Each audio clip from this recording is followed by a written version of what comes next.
How do you do? Or like we say in Finland, mitä kuuluu? Today's band comes from Finland. That is quite obvious with my starting line. So here we are to present you Mormânt de Snagov with their third release. Band founded in 2008 has reached its 10th anniversary, and this is their third full-length album, which I'm gonna show you now. So here we have Death Below, Space and Existence, which is a typical cover and name for a black metal band. So let's take out the ingredients here, the CD, the stuff, booklets and whatnot. So here's the back cover of the CD. As you can see, released by Pest Records a couple of weeks ago actually, while I was traveling, so hence I'm a little bit late with this one, but I guess you can manage. It's not so uncommon in a music industry that sometimes these review CDs come like weeks or even months after the actual release. So we still have some 2017 releases coming up later on. But this is about Mormânt de Snagov, which, by the way, isn't Finnish. It's nowhere near. This is actually referring to a place in Romania or something, which is yet something that we need to address when we're talking with the band. As it is, I've already kind of agreed to do an interview with later on with the band. But let's take a look what this black metal release is all about. Oops, me getting clumsy here. But I'm gonna take a recap of this video just because I am unable to hold to a booklet. So this is how it looks inside. Not exactly the typical black metal release with black and white photos, fonts and whatnot. And this is the lineup of this four-man band. As you can see, hardly a typical black metal band when it comes to the looks and whatnot, but that is in fact one of the interesting points of this band, because Mormânt de Snagov is not musically, lyrically or otherwise the typical band when it comes to the genre. However, it is black metal, and once you get to the idea of the band, you'll figure soon out why.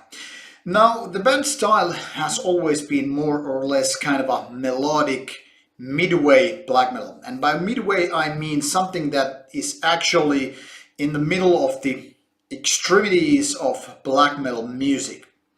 This is not the type of band that goes for the rawest possible ways to approach the given genre, not then again either type of Dimmu Borgir majestic synths organized orchestra stuff or whatever. This is somewhere that is somewhere in the middle, where these kind of melodies are maybe enough to catch the kind of a mainstream audience, but then again closer to sort of mid-underground stuff when it comes to the overall output. That means production, lyrics, and basically everything the band is actually all about.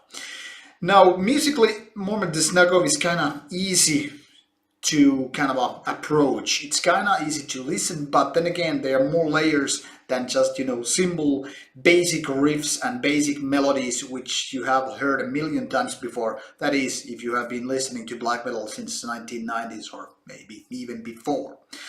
But this time with the third album, which is often called the hard one, or the album where the band has some difficulties maybe to kind of a breakthrough or make a difference, evolve or whatnot. Now, this is actually the case with the album, with, you know, doing all these difficulties and changes and evolution of the music. The thing is, while the band is actually still doing their melodic black metal with a quite midway style like I earlier described, there is some progressive ideas and elements which give this album a kind of a curveball of a existence or feature, or I don't know how to say it. The thing is that while it sounds kind of familiar and easy to approach, as I said, there are some ideas, even on the basic riff ideas or level of, composing the songs, that this album is kind of something new and something kind of I didn't expect this album to have. Now, after a few spins I gave this album before doing the actual review, I'm still not sure whether these ideas are actually good, bad, or just something else. Surely this album is a good one in many ways. The ways that this band is, presenting their melodic style and the riffs and the vocals, they are surely good. Hardly great, because still, after 3 albums, Mormânt de Snagov is having a hard time to create those killer riffs, something that you kind of feel already after the first spin that you're gonna remember these lines, you're gonna get hooked, you're gonna get that magic inside you, and you're gonna just tell every friend you got in the scene or interested in black metal that this is the album they want to go after. No, Mormânt de Snagov is not there, and who knows if there ever will be. But the thing is with this album that they kind of have nice layers here all over the way throughout the album. There are some soothing parts, keyboards and all that stuff when you can just, lean back and you feel like putting on candles and all that stuff, maybe have a glass of wine, have your gothic moment, And then there are these more aggressive parts, but not the type of like, let's say, late Vatine or anything like that. Thing is, the band is kind of keeping distance to this more raw and this more aggressive, violent side of black metal. They're kind of having their distance, like, I don't want to go there. We are not fighters. We are not the bombers that gonna shitstorm the cities, crumbles. But then again, it's not the type of band that gonna go sweet talking to your romantic listening pleasures, doing like, oh man, this is so sweet and all that stuff with the synths and female vocals and all that stuff. They are not going there. They're kind of like, trying to avoid all these corners, or the kind of extremities. And that kind of feels like the band is having a sort of compromise here. But then again, these progressive elements, as they kick in, it kind of feels like the band is actually, evolving musically. They're kind of having a different approach, like they just, suddenly found fourth dimension. And then that's where they are kind of like sending these colors or beams or whatever through the lens that is actually, transmitting you the idea of black metal. I don't know if this makes any sense to you. I'm talking in metaphors, of course, but what I'm trying to say here is that meanwhile, this is very kind of a, common feeling with this one, very kind of a familiar with this idea. There's also something that is kind of a new.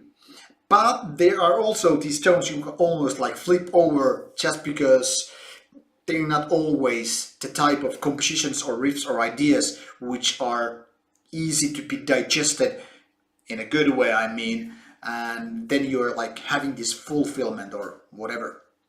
But like I said, I like that this band is actually able to pull off the stunts, that you can have these ups and downs, those soothing moments, those kind of a more in your face kind of moments, and with the overall nice production, not too raw, not too polished, overhoned or whatever, and this kind of a nice basic shrieky vocals which kind of take the album in command and take the songs where they're supposed to be. But there are minor flaws which separate these kind of albums from the greatness. I'm not happy to say it, of course, but there are. And then there's tracks like the track number 4, which I cannot even remember anymore, Stories Untold, which is over 9 minutes long. Hello, come on, don't do that unless you're a maestro class that is able to pull these kind of stunts and get away with it. Now this is actually the song which has these kind of a really soothing parts which I was telling you earlier, and they're kind of nice, but the song is still too lengthy. It should have been in, I don't know, 2 parts maybe, or just cut off some fat and get it on.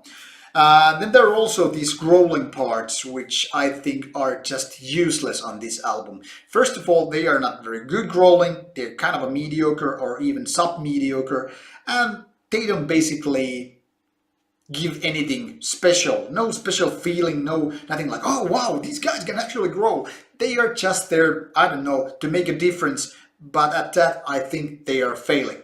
Luckily, they are only a detail, so it doesn't matter much. So even if I'm not complaining about the growling parts, they don't matter. They have very little to do with the review here, the album, the music and all that stuff. Just one of those details which actually separate goodness from greatness and all that stuff. So, what there is to say about Mormânt de Snagov and their third album. If you're a fan of the band's previous works, this is definitely a must-have thing. Then again, if you didn't like the 2 previous ones, I can hardly recommend this one because it's not gonna change the world, it's not gonna change the view, how you're gonna perceive the band or whatever. But then again, if you're into melodic black metal and if you're not afraid to see a kind of a different approach to black metal, you know, if you have already had your share of very typical black metal and you're not afraid to break some boundaries and all that, then check out this one. It's mostly good, but there are some details, like I said, separating this from greatness. So if you don't know what to do, go Google it up or check one of those links in the comment box and go listen for yourself. Thank you for watching this review, and as always, subscribe to the channel for more stuff to come your way. And should you have any comments about the albums or the review, please let me know and drop your opinion on the comment box below. Thank you for watching. This is Rauta. Goodbye.